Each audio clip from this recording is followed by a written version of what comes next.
The Syrian Arab Army SAA and ISIS are still fighting for the city of Al-Qayartan in the province of Homs. On October 18, the SAA retook the railway station north of it. On October 17, ISIS claimed that 20 SAA members were killed in clashes in the city's vicinity.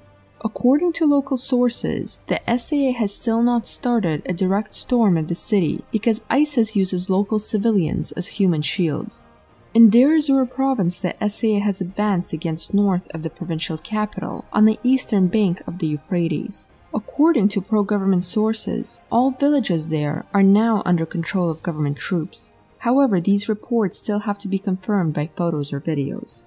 On October 18, the Republican Guard's General Issam Zahruddin was killed in an IED explosion during the operations against ISIS in Sakhr Island, northeast of Deir ez-Zor city.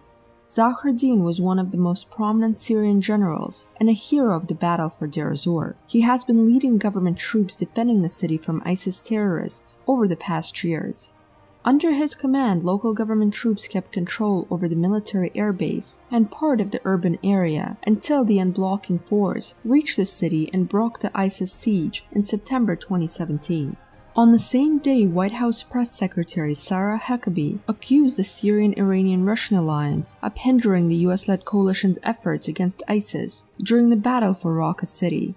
The imminent victory by the global coalition and our brave service members comes at a high cost, particularly to the Syrian Democratic Forces, who suffered many casualties as they fought to liberate their own country from the oppressions of ISIS, she said, adding that unfortunately the Syrian regime and its supporters hindered their efforts to liberate Raqqa.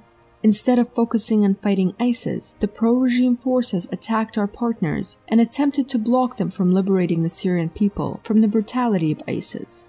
Huckabee also added that the US remains committed to supporting stabilization efforts and local security forces in liberated areas through a political transition in Syria.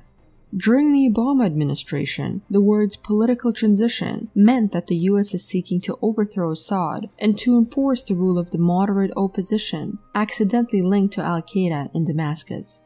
Right now, it is not clear what the Trump administration means when it uses these words. Meanwhile, the Syrian Democratic Forces SDF media wing announced that the U.S. Special Envoy for the U.S.-led coalition, Brett McCurk, claimed during a meeting with the SDF-linked Raqqa Civil Council that the Syrian regime will never have a foothold in Raqqa. The American rhetoric definitely shows that Washington is going to use the SDF and the SDF-held area as a foothold for its own diplomatic and, in the worst-case scenario, military actions in the expected standoff against the Damascus government and its allies in post-ISIS Syria.